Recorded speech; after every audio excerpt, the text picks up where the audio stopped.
Damien? What's that sound? What sound? That sound. Wait, why are you talking like that? Like what? Awkward and nerdy. What? Awkward and nerdy. I mean, Damien, seriously. Where are you going? Damien was always like this. Wait, what? He's the type of person that you take to a bagel shop, he orders a donut. But with my new channel coming up, No. Damien, I'm monologuing. You can't interrupt. I'm not doing this again. What are you talking about? We're not gonna do another one of your shows. You're telling me you still mad about the whole hospital incident? Still mad. I died right here. But look on the bright side. You at least got to see the afterlife, right? No. It was dark. Lonely. Scary. I mean, you weren't there, which is a plus, but still, man. It was...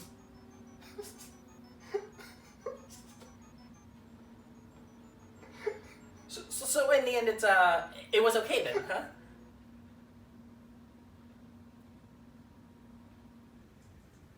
I'm not gonna film again.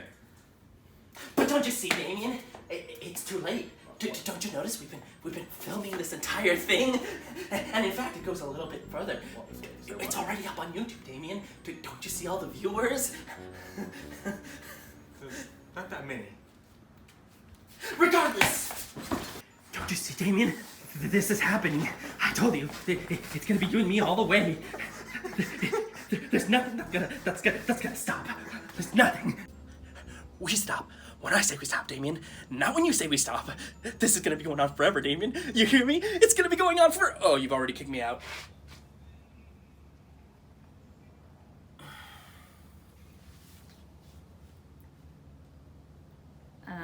Should I stop filming? Yeah, let's just do the review. Annie Hall stars Woody Allen, who plays Alvy Singer, or as I like to call him, Woody Allen. In it, he's dating Diane Keaton, who plays titular Annie Hall, or as I like to call her, Diane Keaton. No, this isn't based on real life.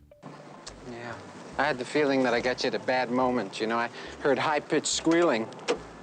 Twins, Max. 16-year-old. You imagine the mathematical possibilities of that? Supposedly. Allegedly. Yeah, we'll go with that. Greetings, pedophiles! Hey! No. Too much? Greetings, cinephiles! Welcome to the premiere episode of The Oscar Goes To. I'm Jan Michael. And I'm Melinda. And this show is all about reviewing every single film that ever won Best Picture at the Oscars. Today's Oscar goes to Annie Hall. Let's get started. A relationship, I think, is like a shark. You know, it has to constantly move forward or it dies. And I think what we got on our hands is a dead shark. What a piece of shit! The movie? No, Woody Allen. But the movie's not that great either. A big part of it has to do with Woody Allen's character, who's just a terrible, terrible person. I mean, he's already bad enough to women, but even his friend, random strangers who are fans of his, he's mean to everybody, and I have no idea why we're supposed to like this character or care about him. Yeah, I found some of the fourth wall breakage was hit and miss, which I don't know if that was innovative for the time, but I am definitely not a fan of his character because Woody Allen was such a negative person that even though they were kind of doing the Marx Brother type negative jokes, they were just not hitting. And I remember wondering how someone as bubbly and kind as Annie Hall would even want to be with this man. And trust me, they made her beg for him, basically. I actually had to come up with 2 theories just to justify how all these women are falling for him throughout the film. My first theory is he's famous. Because, I mean, have you seen Woody Allen? He's not that love at first sight kind of guy. But he is famous in the film. He's on TV, he does a lot of stand-up, so maybe there's some star power involved. But why these women want to stay with him afterwards is a mystery. My second theory is that the story is being told to us by him. So it could very well be that he's exaggerating. Just how buddies will get together to exaggerate when they're talking about their lives. Like, oh yeah, man, that chick was all over me. She was practically begging me to stay. So those are the only two reasons I can possibly see why these women are all fawning over him as they were. Yeah, I can honestly say that the only part of that movie that anyone even remembers and worth watching it for is Annie Hall. She was such a bubbly and positive person. Again, not sure what she saw in this negative little New Yorker, but she was the everyday woman. Like, she was the kind of person you wanted to be with in life. And at some point during the relationship, it just kind of clicked that, man, this is not the guy for me. But even then, she was too nice to just break up with him, so... I specifically remember really liking her transition. I thought her character was written very well because I've actually been in a very similar relationship where at the beginning they're very awkward and it's almost like they're trying too hard, and then at some point it's just they're present but they're not really there with you. And the writing there is just spot on in a relationship, seeing it towards the beginning versus towards the end. One thing I really like about watching these old type of films is that you'll see these cameos from actors who weren't big yet or were just getting their start. And this one actually has quite a bit of them. So, really? Roll montage.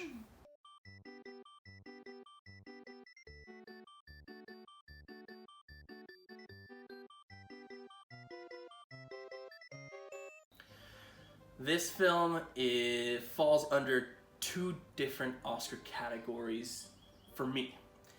The first is the circle jerk production. Oh, trademark that.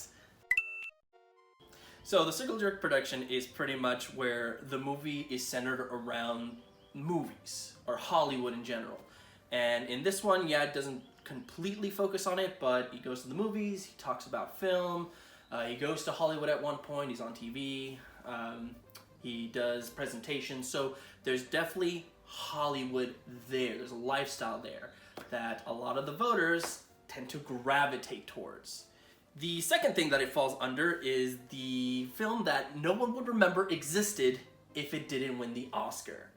And good job, Oscars. Good job, Academy. You picked the film that not even the creator liked. Yep, didn't even go to the Oscars. You didn't even know about his win until the next day when he read about it on the newspaper. You sure nailed that one, you. Yeah, this is definitely not the kind of movie I think when I think Oscar winner. Now, Melinda, it's not like there was some other movie they could have chosen.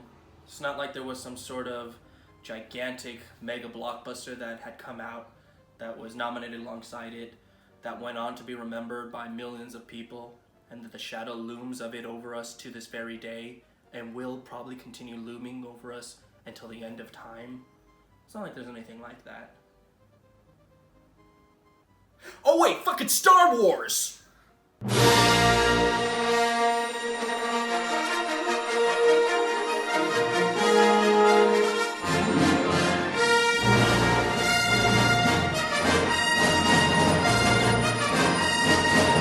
So, would you recommend Annie Hall to today's audiences? And do you think the Academy made a good choice?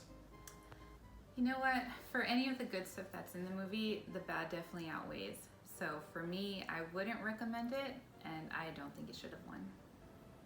Yeah, you pretty much hit the nail on the head. Actually, I'm gonna go a step further and say this is actually a pretty harmful film.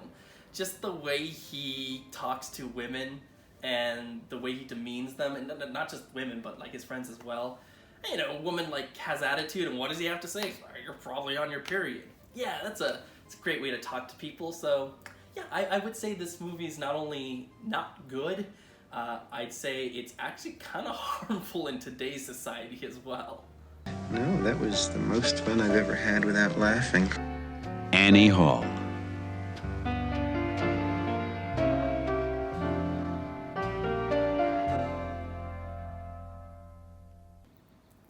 You know what I'm going to remember most about this movie is where a grown-ass man talks about almost sleeping with two 16-year-olds. You know, Woody Allen originally didn't want that line in the movie. Really?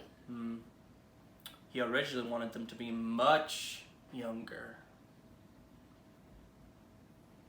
Good night, everybody!